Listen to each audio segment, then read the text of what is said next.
নমস্কার বন্ধুরা, সবাই কেমন আছেন? সবাইকে আমার চ্যানেলে এই শীতে উষ্ণ স্বাগত জানাই। আজ মেদিনীপুরের খুবই বিখ্যাত গয়না বড়ি বা নকশা বড়ি ডিজাইন সহ বড়ি দেওয়ার পদ্ধতি স্টেপ বাই স্টেপ সব কিছু টিপস সহ শেয়ার করব। তো বন্ধুরা, শীতকাল চলছে আর গয়না বড়ি দেওয়া হবে না বা খাওয়া হবে না এটা ভাবতেই পারি না।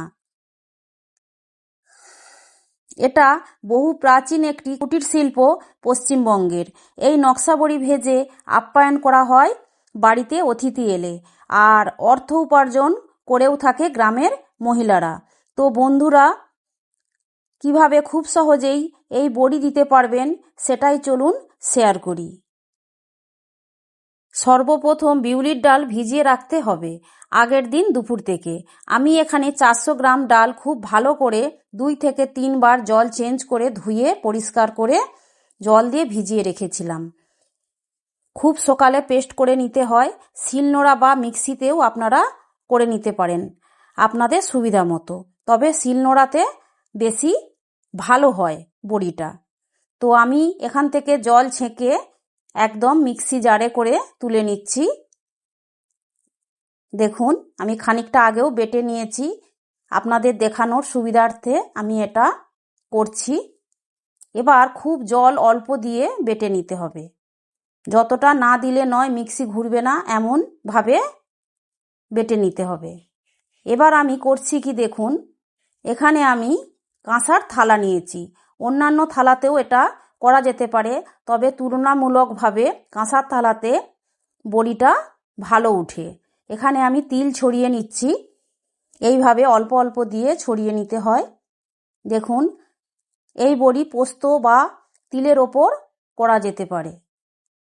আমি কিছু পোস্তও নিয়েছি, তবে পোস্তর এখন বাজারে প্রচুর মূল্য, তাই তিলের ওপরেই দেয়া হবে। অল্প করে পোস্ত নিয়েছি।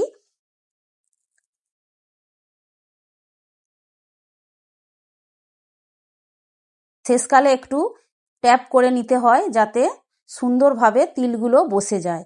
এবার যেটা করতে হবে, ওই বেটে রাখা ডাল থেকে খানিকটা তুলে নিয়ে খুব ভালোভাবে ফেটাতে হবে। অল্প অল্প নিতে হবে আর মাঝে মাঝে জল হাত করতে হবে। এটা প্রায় আধ ঘন্টার উপর একভাবে ফেটে যেতে হবে। অন্য কেউ সাহায্য করলে বড়ি দেওয়া খুবই ভালো হয়।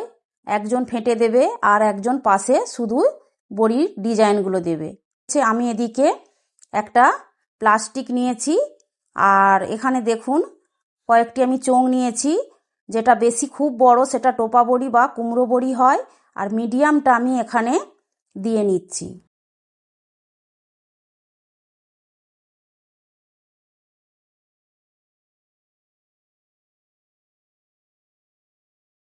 এবার আমি এইভাবে মুড়ে নিচ্ছি যাতে ডালের পেস্টটা ঢোকাতে সুবিধা হয়। ফেটানো হয়ে গেলে অল্প লবণ যোগ করে কিছুক্ষণ আরও ফেটে তারপর ভরতে হয় প্যাকেটে।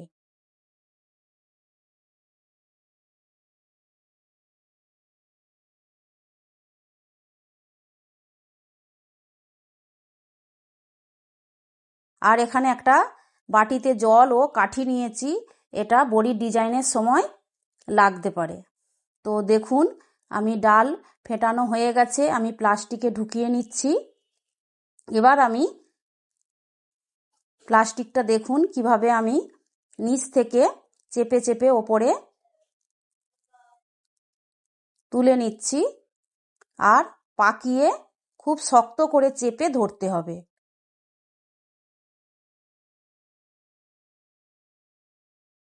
এটা কাপড়ের টুকরো, মোটা কাপড়ের টুকরোতেও করা যেতে পারে।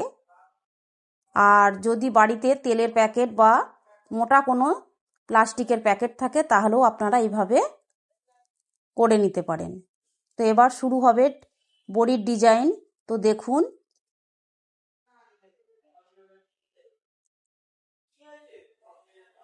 যে যার মনের কল্পনাতে আপনারা গাছ, লতা পাতা, ফুল ইত্যাদি মনের ক্যানভাসে যা ছবি ফুটে উঠবে সেইভাবে আপনারা বড়ির ডিজাইনটা দিয়ে নিতে পারবেন।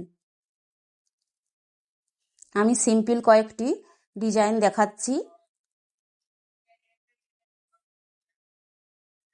যত ফেটাবেন সময় ধরে তত বড়িটা ফলকা হবে বা হালকা হবে, আর খেতেও খাস্তা বা মুচমুচে হবে।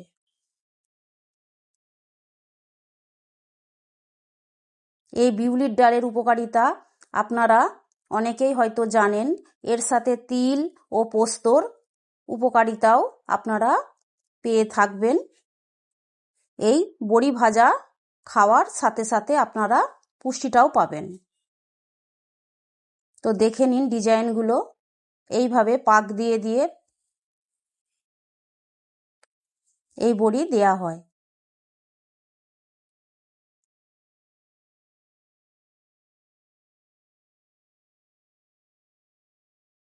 যদি ভালো লাগে আপনাদের তাহলে অবশ্যই একটা লাইক দেবেন, বন্ধুদের সাথে শেয়ার দেবেন,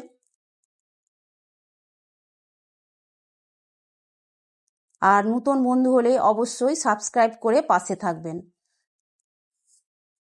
পুরনো বন্ধুদের পাশে থাকার জন্য অসংখ্য অসংখ্য ধন্যবাদ।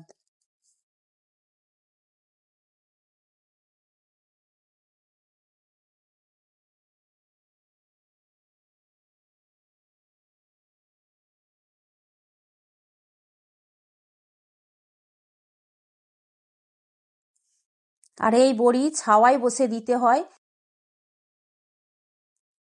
হাওয়া বা রোদ্দুর লাগলে ফাঁট বসে যায়। তো এটা রুমের মধ্যেই আমি করে দেখাচ্ছি। এরপর এটা রৌদ্রে দিতে হবে।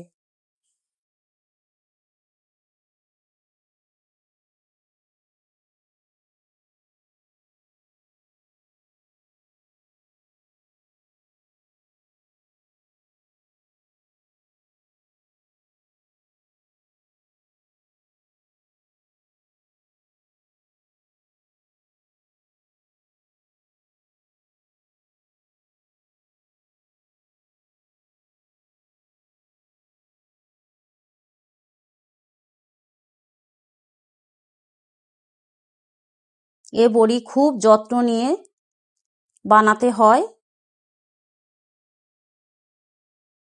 আর এত ঐতিহ্যবাহী ট্র্যাডিশনাল একটি জিনিস মন তো দেখে ভুলবেই, খেয়েও আপনারা অনাবিল তৃপ্তি পাবেন। আর এই বড়ি মার্কেটে 20 থেকে 25 টাকা করে পার পিস বিক্রি হয়। তিলের বড়িগুলো একটু কম দাম, আর পোস্ত হলে তো 25 টাকা অবশ্যই নেবেন।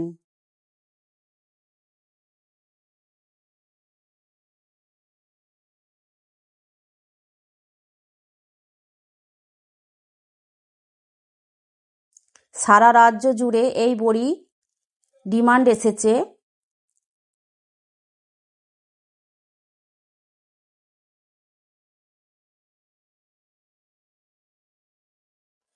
তাই বাড়িতেই বানিয়ে খান। বাংলার প্রত্যেকটি ঘরে ঘরে এই বড়ি প্রাধান্য পাক, এই ইচ্ছা জানিয়ে রাখছি আপনাদের কাছে।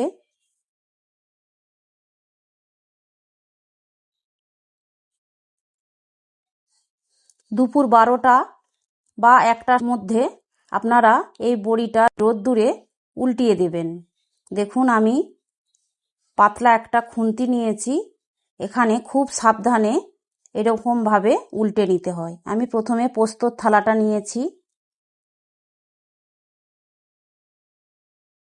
এবার তিলের থালা থেকে তুলছি। দেখুন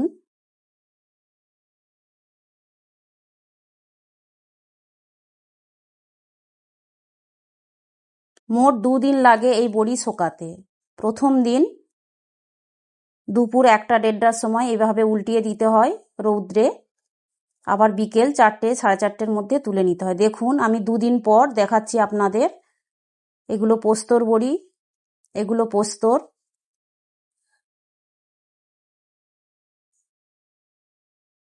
কিছু তিলের বড়িও আছে, দেখে নিন, সুন্দর শুকনো হয়ে গেছে।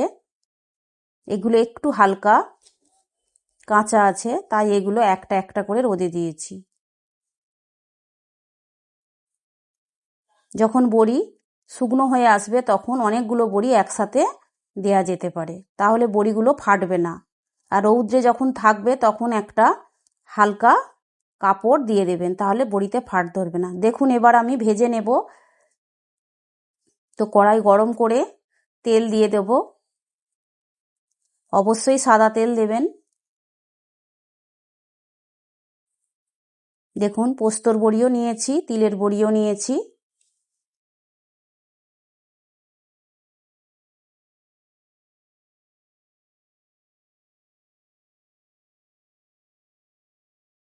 ডিজাইনগুলো যদি ভালো লেগে থাকে অবশ্যই কমেন্টে জানাবেন কেমন হয়েছে বড়িগুলো।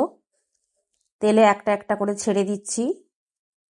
এগুলো খুব হালকা গরম তেলে ছাড়তে হয়, আর এপিট ওপিট করে হালকা লাল লাল হলেই তুলে নিতে হয়। খুব সূক্ষ্ম বড়িগুলো সহজেই ভেঙে যায়, সাবধানে আপনারা ক্যারি করবেন বা ভাজবেন।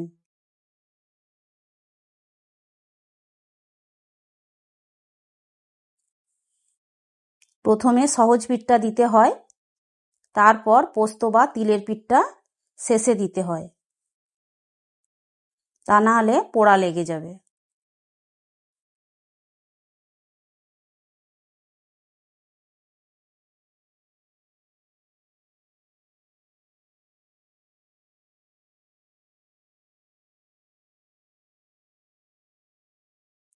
পোস্তর বড়িটা আমার একটু লাল হয়ে গেছে, দেখুন।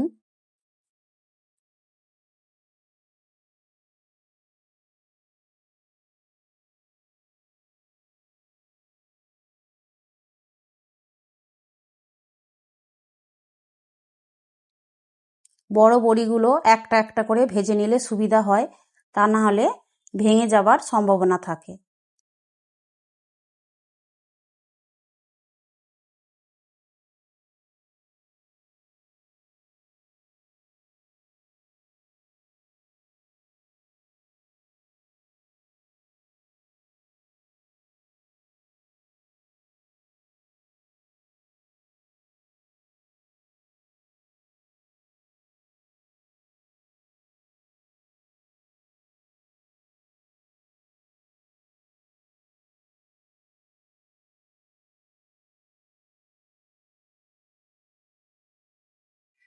শীতকালের বিকেলে আপনারা কোনো বাড়িতে অতিথি আসলে আপ্যায়ন করতে পারেন চায়ের সাথে।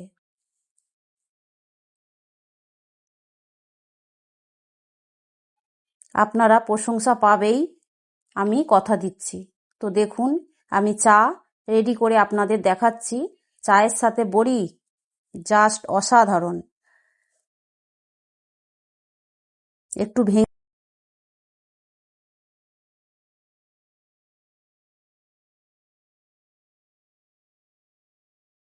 দেখাচ্ছি আপনাদের কতটা খাস্তা হয়েছে, সহজেই ভেঙে গেল।